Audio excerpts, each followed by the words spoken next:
이에 롯이 눈을 들어 요단 지역을 바라본즉 소알까지 온 땅에 물이 넉넉하니 여호와께서 소돔과 고모라를 멸하시기 전이었으므로 여호와의 동산 같고 애굽 땅과 같았더라. 그러므로 롯이 요단 온 지역을 택하고 동으로 옮기니 그들이 서로 떠나니라. 아브람은 가나안 땅에 거주하였고 롯은 그 지역의 도시들에 머무르며 그 장막을 옮겨 소돔까지 이르렀더라. 소돔 사람은 여호와 앞에 악하며 큰 죄인이었더라. 롯이 아브람을 떠난 후에 여호와께서 아브람에게 이르시되 너는 눈을 들어 너 있는 곳에서 북쪽과 남쪽과 그리고 동쪽과 서쪽을 바라보라. 우리는 땅을 내가 너와 내 자손에게 주니 영원히 이르리라. 내가 네 자손이 땅의 티끌 같게 하리니 사람이 땅의 티끌을 능히 설 수 있을진데 네 자손도 세리라. 너는 일어나 그 땅을 공부하고 불로 다니거라. 내가 그것을 너희에게 주리라. 18절 같이 있습니다. 예, 아브람이 장막을 옮겨 헤브론에 있는 마므레 상수리 숲에 이르러 거주하며 거기서 여호와를 위하여 제단을 쌓았더라. 아멘. 이것은 주님의 말씀입니다. 믿음을 가지면 기근을 만나게 되고 또한 믿음을 가지면 갈등을 겪게 됩니다. 이것이 아브람이 겪었던 일이었습니다. 아브람은 처음 기근을 만났을 때 실패하였습니다.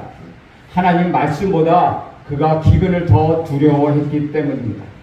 그러나 한 번 큰 실수를 경험한 아브람은 두 번째 갈등에서 승리할 수 있었습니다. 왜 승리할 수 있게 되었을까요? 하나님 때문에 자신의 이익과 명예를 포기하였기 때문에 그는 이길 수가 있었습니다. 포기는 신앙의 출발점이 되었습니다. 아브람을 롯에게 찾아가서 이렇게 제언합니다. 8절 9절에 보면은 우리는 한 친족이라 나나 너나 내 목자나 내 목자나 서로 다투게 하지 말자. 내 앞에 온 땅이 있지 아니하냐. 나를 떠나가라. 내가 좌하면 나는 우하고 내가 우하면 나는 좌하리라. 믿음이 없을 때에는 자기 자신이 너무나도 중요했습니다. 항상 모든 것을 자기 중심으로 생각하며 일들을 전개해 나갔습니다. 그러나 믿음이 생기면 하나님이 중요합니다. 언제나 하나님 중심으로 생각하게 됩니다.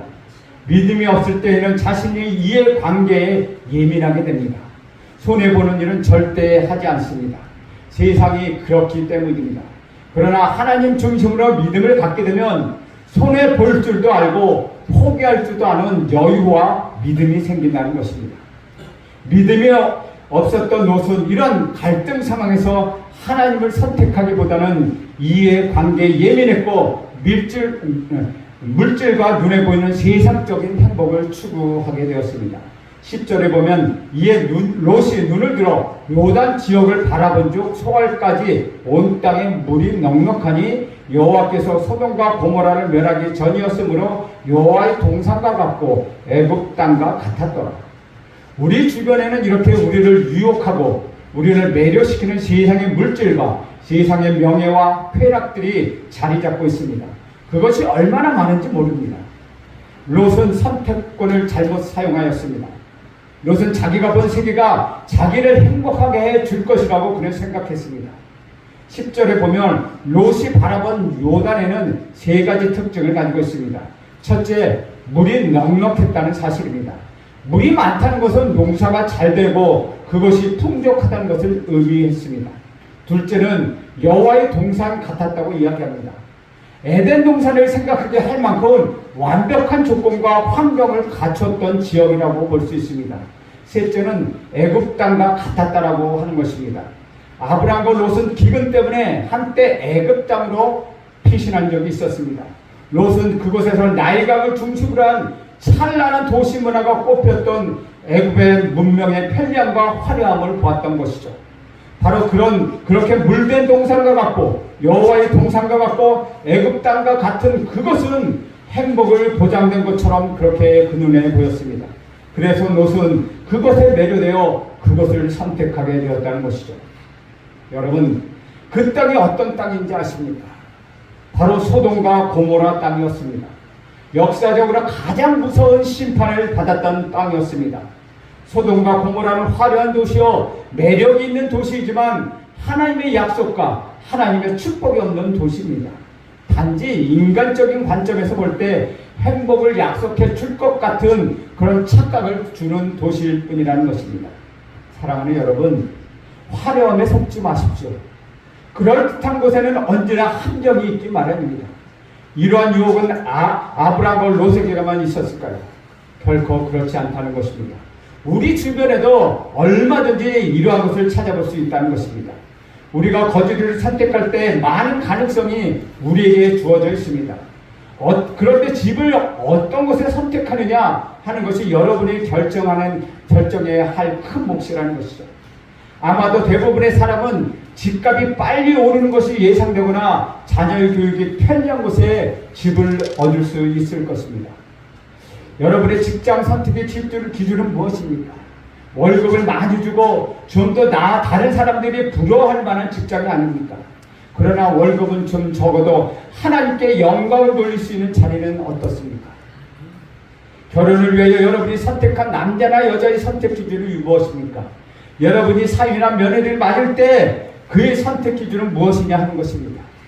학벌이 좋고 가문이 좋고 능력이 있어서 그와 결혼하면 나를 행복하게 해줄 것이다. 나의 딸을 행복하게 해줄 것이다. 나의 아들이 행복할 것이다 같은 조건이 있기 때문에 선택하는 것은 아닙니까? 만약 그렇다면 우리가 롯과 무엇이 다르겠습니까?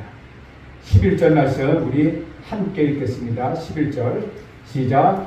그러므로 롯이 요단 온 지역을 택하고 동으로 옮기니 그들이 서로 떠난지라.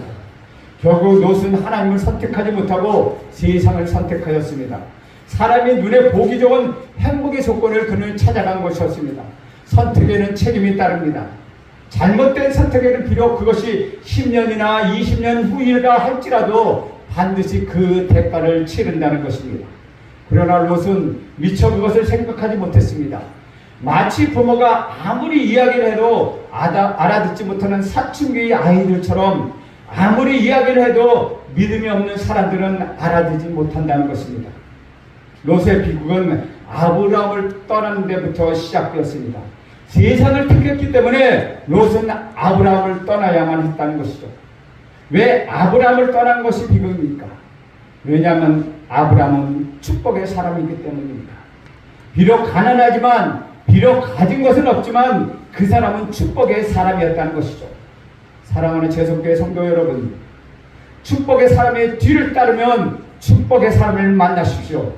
기도의 사람, 믿음의 사람들을 만나면 평생 동안 후회함이 없을 것입니다.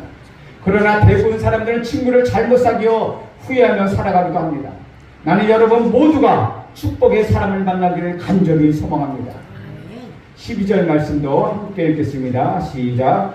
아브라함은 가나안 땅에 거주하였고 롯은 그 지역의 도시들에 머무르며 그 장막을 옮겨 소돔까지 이르렀더라. 아브라함이 끝까지 거주한 땅은 바로 가나안 땅이었습니다. 가나안 땅은 외로운 땅이었으며 기근이 있는 땅이었습니다. 그러나 아브라함은 하나님의 말씀과 약속이 있었기 때문에 그 땅을 붙들고 그곳에 서 있었던 것입니다. 하지만 롯은 어떻습니까? 롯은 세상과 물질을 따라가며 인간적인 행복을 추구했다는 것입니다. 롯은 평지 성읍들에 머물며 그 장막을 옮기기 시작했습니다. 그러나 재미있는 표현은 소돔까지라고 말하고 있습니다. 물질을 선택하면 소돔까지 가게 되는 것입니다. 처음부터 그곳까지 갈 마음은 없었지만은 그러다 보니 궁극적으로 그곳까지 가고 말았다는 것입니다. 그 길은 멸망의 길입니다. 그 길은 심판의 길입니다. 우리 예수님께서는 넓은 길로 가지 말고 좁은 길로 가라고 말씀하십니다. 넓은 길은 인기 있는 길로서 많은 사람들이 가는 길입니다. 그러나 좁은 길은 사람들이 피하는 길이요 가지 않으려고 쓰는 길입니다.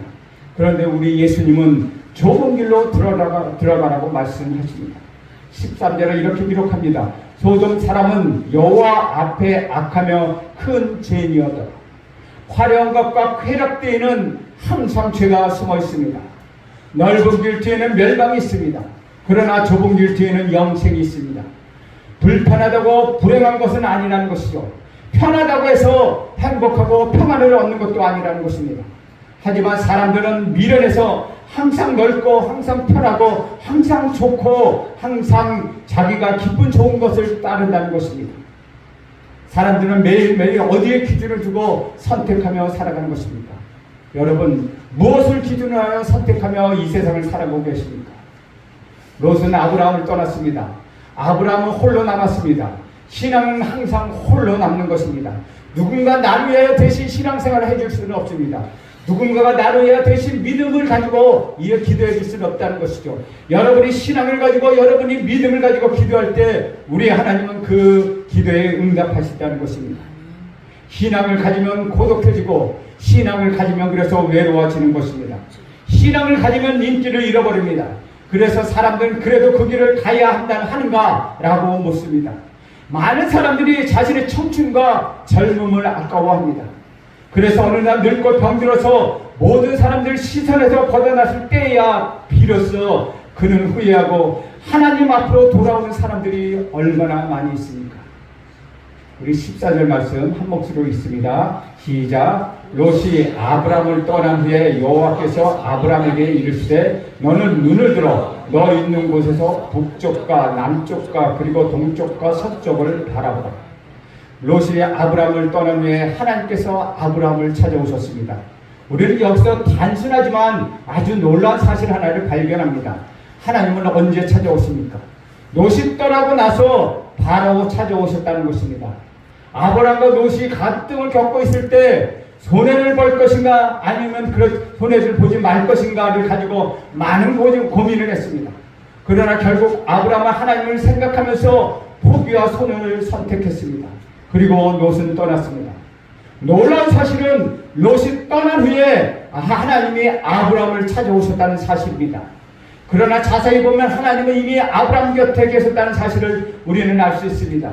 하나님께서 이미 기다리고 계셨다는 것입니다. 하나님은 지금 시계를 보고 계시다는 것입니다. 하나님의 기다림은 하나님의 부재를 의미하는 것은 아닙니다. 하나님이 없기 때문에 응답이 없다는 것이 아니라는 것이죠. 여러분이 기근을 만나고 갈등하고 고민할 때 하나님은 그때도 그곳에 계셨습니다. 그리고 하나님께서 나타나실 때를 기다리시고 계셨다는 것입니다. 이것이 하나님의 기다림입니다. 하나님이 여러분과 함께 계십니다. 여러분의 눈물을 보고 계시며 여러분의 한숨을 알고 계십니다. 여러분의 기도를 들으시고 여러분의 믿음이 성숙할 때까지 우리 하나님은 계속해서 기다리고 계시다는 것입니다. 계란이 부할 때 인위적으로 그 계란의 껍질을 떼어주어서는 안 됩니다. 자기 스스로 그 껍질을 깨고 나와야지. 불쌍하다고 해서 그 껍질을 떼어주면 그 안에 있는 생명은 죽어버린다는 것이죠. 이와 마찬가지로 하나님은 여러분의 믿음이 다시 태어나 승리하시기를 원하시는 것입니다. 자기를 이기시고 자기를 깨고 거듭나기를 간절히 원하시는 것입니다. 하나님의 약속을 얻기 위해서는 바로 이런 고통이 따른다는 것입니다. 롯은 아브람에게만 있었던 것은 아닙니다. 우리에게도 롯이 있다는 것입니다. 우리의 내면 세계를 들여다보면 롯과 아브람이 끊임없이 싸움을 하고 있습니다. 하루는 롯처럼 생각하고 또 하루는 아브람처럼 생각합니다. 여기서 우리가 살아가는 길은 오직 한 가지입니다. 여러분 안에 있는 롯과 결별을 선언하는 것입니다. 여러분 안에 있는 롯을 떠나게 하는 것입니다. 세상적이고 인간적이고 물질적인 그 행복의 약속을 눈 감고 포기하는 것입니다. 바로 그때 하나님께서는 여러분을 찾아오셔서 여러분의 등을 두드리시며 얘야 손해본 건 아니야. 얘야 괜찮다. 얘야 잘했다. 라고 격려하실 것입니다. 믿음은 기근을 만나고 갈등을 겪습니다. 그러나 여기서 탈출해서 승리하면 믿음은 여러분을 하여금 새로운 세계를 보게 합니다. 한 번도 보지 못하고 한 번도 상상하지 못했고 한 번도 가보지 못했던 놀라운 세계를 믿음의 눈으로 보게 하신다는 것입니다. 인간의 경험이라는 것이 얼마나 뻔한 것 아닙니까? 너무나도 뻔한 것 아닙니까? 공부해서 좋은 학위를 갖고 좋은 직장을 갖고 재벌의 부자가 된다고 해도 죽음 앞에 서면은 한 주먹의 죄에 불과하다는 것이죠. 시간이 지나가면 아무것도 아닙니다. 그러나 우리는 그 한 줌의 행복을 얻기 위하여 얼마나 피나게 경쟁하고 얼마나 피 터지게 싸우고 있는지 모릅니다. 그러나 믿음을 가지고 하나님을 선택하면 놀라운 일이 생겨납니다. 나라는 존재가 상상할 수 없는 그런 세계를 얻게 된다는 것입니다. 롯이 떠난 아브라함에게 찾아오신 하나님께서 이렇게 말씀하십니다. 너는 눈을 들어 너 있는 곳에서 동서남북을 바라보라. 동서남북 온 세계를 뜻하는 것입니다. 믿음은 새로운 세계를 보게 한다는 것입니다. 사도 바울은 이스라엘을 사랑했습니다. 그는 유대인이었고 그의 관심은 이스라엘을 넘지 못했습니다. 그러나 우리 구주 예수 그리스도가 그를 찾아오셨을 때 그는 놀라운 세계를 보기 시작했습니다. 그것이 이전에는 개처럼 취급했던 이방인들에 대한 새로운 눈을 뜨게 하였습니다. 그래서 그는 이방인의 사도로서 하나님의 세움을 받게 되었고 하나님의 세계를 보게 된 것입니다. 사도 요한은 또한 어떻습니까?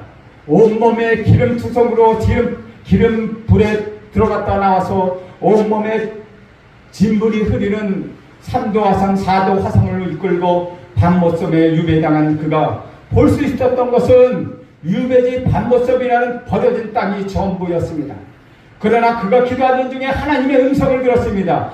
하늘문을 열리고 하늘문이 열리고 이리로 올라오라는 음성을 듣게 되었습니다. 그는 새로운 세계를 접하기 시작했습니다. 하나님의 보좌 우편에 있는 여러 가지 하늘 세계에 대하여 그는 목격하기 시작했다는 것입니다. 그것이 바로 그가 기록한 요한계시록입니다. 마르틴 루터 칼빈의 종교개혁자 칼빈은 카토릭이라는 우물 안에 갇혀 있었습니다. 그러나 그들이 성경을 읽고 우리 구주 예수 그리스도를 만난 후에 종교개혁이라는 것에 눈을 뜨게 되었습니다. 그런 새로운 세계를 보게 된 것입니다. 또한 중국의 선교의 아버지 허드슨 테일러는 어떻습니까? 그는 영국이라는 문화권 속에 있었던 사람입니다. 그러나 그가 우리 예수님을 만나자 눈이 열려 새로운 세계를 보게 되었습니다. 그것은 광활하고 넓은 중국 대륙이었습니다. 그는 중국으로 갈 수밖에 없었다는 것이죠. 중국에 대하여 그가 눈을 뜨기 시작한 것입니다. 또한 영국에서 가장 존경받았던 유명한 시티 스타워드라는 사람이 있었습니다. 그는 좋은 가문에서 태어나 캠브리지 7인 중에 한 명이었고 유명한 크리켓 선수였습니다. 그는 성공이 보장된 청년이었습니다. 그 청년의 마음속에 우리 구주 예수 그리스도가 들어가자 그는 믿음이 생명에서부터 시야가 달라지기 시작했습니다. 허드슨 텔러와 중국에 갔다가 시야가 더 넓어져서 그는 선교사로서 최초로 아프리카의 선교사가 되어 그것에 뼈를 묻게 되었다는 것이죠. 인도 선교의 아버지 윌리엄 캐리, 그는 한낱 구두쟁이였지만은 하나님이 그에게 인도라는 큰 땅을 보여주셔서 그는 새로운 세계를 보게 됐다는 것입니다. 그래서 그는 인도에 들어가 그 평생을 인도를 위해 사역하는 사역자가 되었다는 것이죠. 사랑하는 여러분, 여러분은 예수를 믿고 나서 어떤 세계를 보셨습니까? 믿음의 새로운 세계를 보게 할 것입니다. 믿음은 내 이성과 내 경험과 내 상식을 뛰어넘어 하나님의 약속의 세계, 하나님 놀라운 은총의 세계로 여러분을 들어가게 할 것입니다. 11절에서 배우는 두 가지 사실이 더 있습니다. 첫째는 너를 눈을 들라고 말씀하십니다. 하나님은 아브라함에게 찾아오실 때 그에게 비전, 희망과 새로운 세계를 보여주는 첫 번째 이야기는 내 눈을 들라고 말씀하십니다. 인간 본능적으로 땅을 보며 삽니다. 하나님께서 우리에게 믿음을 주시기 위하여 가장 먼저 고개를 들고 눈을 들어 땅을 보지 말고 하늘을 바라보라고 말씀하고 계시다는 것이죠. 현실과 환경을 보면 절망하고 좌절하고 내 자신의 내면의 세계를 보면 자신감이 사라지고 모든 것을 포기하고 싶은 생각이 들지만 눈을 들고 고개를 들어 하늘을 바라보면 그것에는 놀라운 환상과 놀라운 비전과 놀라운 하나님의 세계가 기다리고 있다는 사실을 여러분 믿으시기 바랍니다. 아멘. 두 번째는 너 있는 곳에서 라는 말씀입니다. 여러분이 있는 곳에부터 시작하십시오. 축복이라는 것은 하늘에서 뚝 떨어지는 것이 아니고 땅에서 그냥 솟아나는 것도 아닙니다. 사람들은 자기 자신의 현실을 싫어합니다. 고통스럽고 걸리적거리고 따분한 이 현실을 피해 어딘가로 가고 싶어합니다. 그러나 성경은 여러분이 있는 그곳에서 기적이 시작된다고 말씀하고 있습니다. 오병이어가 기적이 시작이 된 것처럼 내 모습 이대로 내 환경 이대로 고통의 파도처럼 밀려오는 나의 현실적인 상황, 바로 그 자리가 여러분의 기적이 시작되는 자리입니다. 그것에서 우리 하나님이 개입하시면 기적이 일어나기 시작하는 것입니다. 우리 15절을 함께 읽겠습니다. 시작. 보이는 땅을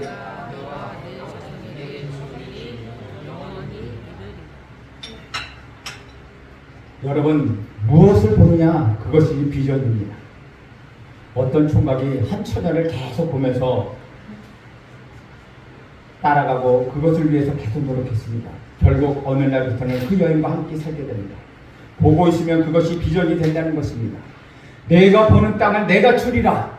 눈을 감고 있으면 아무것도 일어나지 않습니다. 하늘 바라고 하나님을 바라보십시오. 축복은 아브라함에게만 이루어지는 것이 아닙니다. 너와 내 자손에게 주리 영원히 주리라고 말씀하십니다. 여러분 이 약속을 여러분에게 주신 약속임을 믿고 그렇게 기도하십시오.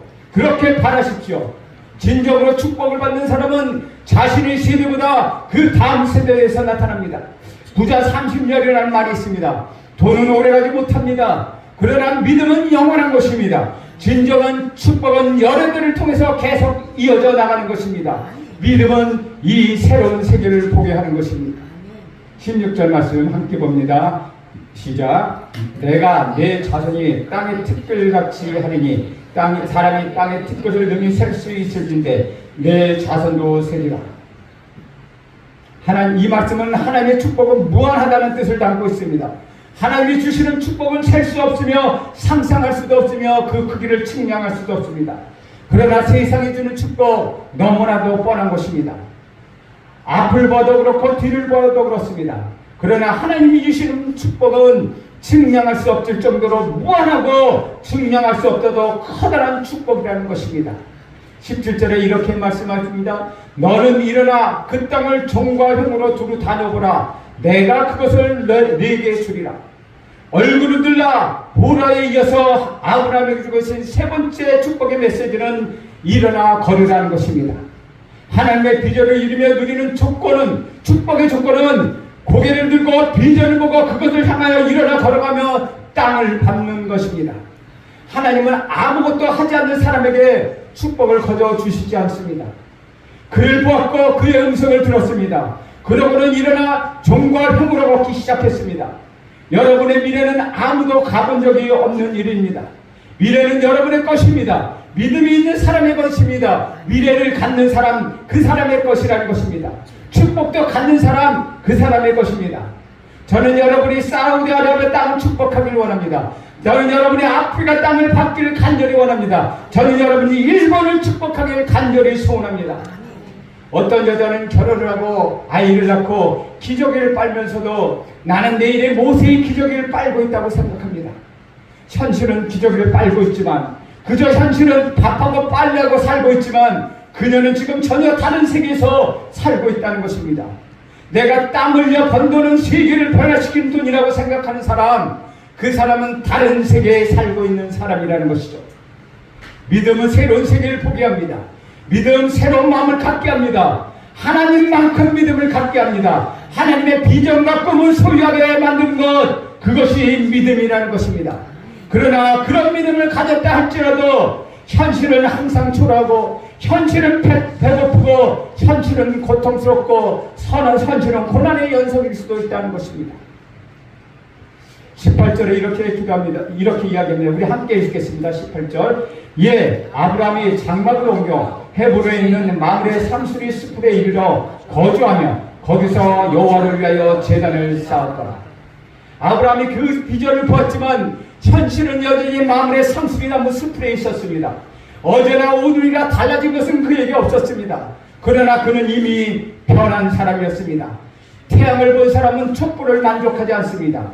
그는 이미 보이지 않는 세계를 보고 듣고 맛본 사람이기에 현실은 외롭고 고독하고 가난할지라도 그의 몸에는 이 하나님의 말씀의 미지의 세계, 축복의 세계에 불타오르고 있었다는 것이죠. 그런 아브라함이 지금 무엇을 합니까? 지금 아브라함이 제단을 쌓았습니다. 그는 외롭고 고독하고 성취감이 없는 현실에서 하나님께 예배를 드리기 시작했습니다. 왜냐하면 예배하는 순간, 그 순간 믿음이 살아나기 때문입니다. 예배하는 가운데서 상황이 변하고 기적이 일어나고 하나님의 능력이 나타납니다. 그래서 믿음의 사람은 제단을 쌓는 것입니다. 이제 아브라함은 변하기 시작했습니다. 보통 사람에서 하나님의 사람으로 그는 변하기 시작하였습니다. 갈등을 겪고 기근을 만나고 손해를 경험하면서 그는 점점 더 하나님께 가까이 동행하는 하나님의 사람으로 변화가고 있다는 것입니다.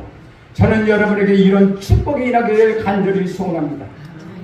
주 안에서 사랑하는 여러분, 눈을 들어 동서남북 사방을 바라보십시오. 그 땅은 여러분의 발로 밟게 하실 것입니다. 그 땅을 여러분에게 맡겨주실 것입니다. 너는 복이 될 것이다. 동서남북을 바라보라. 내 눈에 보이는 땅을 내가 너와 내 자손에 줄 것이다. 그것도 영원히 줄 것이다. 내 자손이 이 땅의 티끌까지 될 것이다. 이 약속의 말씀이 여러분에게 이루어질 것입니다. 이 현실을 보아도 낙심하지 않습니다. 하나님의 약속을 믿고 여러분이 이미 변화되었습니다. 여러분에게는 믿음이 있습니다. 여러분에게는 비전이 있습니다. 여러분에게는 하나님의 축복이 있습니다. 여러분에게 주시는 하나님의 약속은 이루어집니다. 이것을 막을 수 있는 자 아무도 없습니다. 이거는 어느 누구로서도 막을 수 없습니다. 하나님의 약속, 하나님의 꿈은 반드시 이루어집니다. 오늘 매일 매 순간 아브라함처럼 여러분 하나님께 예배하십시오. 하나님을 의지하십시오. 하나님께 기도하십시오. 그러면 하나님께서는 이 여러분에게 주신 그 약속을 온전히 이루어 주실 것입니다. 기도하겠습니다. 하나님, 오늘도 우리에게 약속의 말씀을 주시고 현실을 보지만 낙심하지 않게 하시고 약속을 믿고 하나님의 약속에 따라 기도하며 나가는 변화받은 사람이 되게 하신 것 감사합니다. 우리에게 믿음을 주신 것 감사합니다. 우리에게 하나님의 축복을 주신 것 감사합니다. 하나님께 예배드리며 하나님을 의지하며 기도하게 하옵소서. 예수님의 이름으로 기도합니다. 아멘.